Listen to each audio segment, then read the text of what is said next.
Take a deep breath. Tonight we'll explore the thrilling world of counting. Not sheep, but days. Because in law, it's not about drifting off to dreamland. It's about meticulously counting deadlines. But don't worry, you won't need a calendar. No need to take notes. You won't remember this anyway. Now that you're comfortable, let's begin. Rule 3. Time. Computation. 3.011. In the computation of time, under these rules or in order, except where contrary intention appears, A.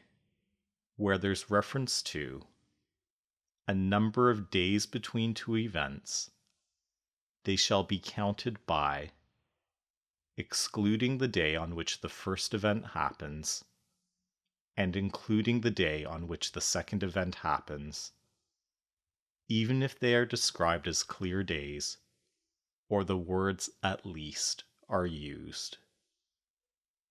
B. Where a period of 7 days or less is prescribed, holidays shall not be counted. C. Where the time for doing an act expires on a holiday, the act may be done on the next day that is not a holiday. And D. Service of a document, other than an originating process, made after 4 p.m. or at any time on a holiday, shall be deemed to have been made on the next day that is not a holiday. 2. Where a time of day is mentioned in these rules or in any document in a proceeding, the time referred to shall be taken as the time observed locally. Extension or abridgment. General powers of court. 3.021. Subject to Subrule 3, the court may, by order, extend or abridge any time prescribed by these rules, or an order, on such terms as are just. 2.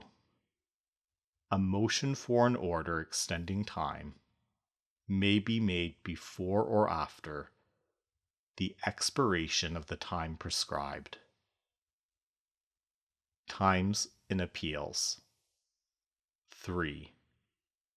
An order under Subrule 1 extending or abridging a time prescribed by these rules and relating to an appeal in an appellate court may be made only by a judge of the appellate court. Consent in writing. 4. A time prescribed by these rules for serving, filing, or delivering a document may be extended or abridged by filing a consent. When proceedings may be heard. Hearings throughout the year. 3.031. Proceedings may be heard throughout the year, except that from December 24th to the following January 6th, no trial of an action shall be held unless the consent of all parties is filed or the court orders otherwise. In absence of opposite party. 2. No motion, reference, examination, assessment of costs, or other matter, except a motion made without notice, shall proceed before a judge, associate judge, or other officer in the absence of the opposite party until 15 minutes after the time fixed for it. Timetables. Amendment 3.04.1. Parties may, by written agreement, amend a timetable established by order of a judge or associate judge, unless the order expressly prohibits amendment by the parties. Same. 2. Parties may, by written agreement, amend a timetable established by written agreement of the parties and amended by the order of a judge or associate judge, unless the order expressly prohibits amendment by the parties. Limitation 3.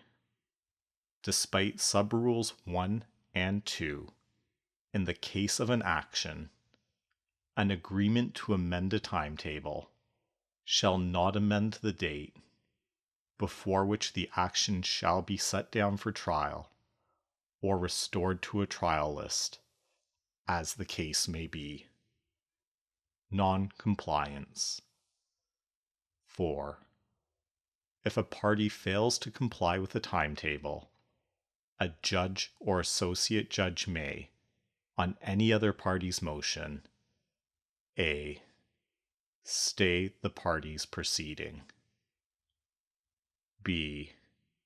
Dismiss the party's proceeding or strike out the party's defense. Or C. Make such other order as is just. Alright, that's it for now. Not that anyone's still awake to hear it. I'll stay up reading, so you don't have to. Good night.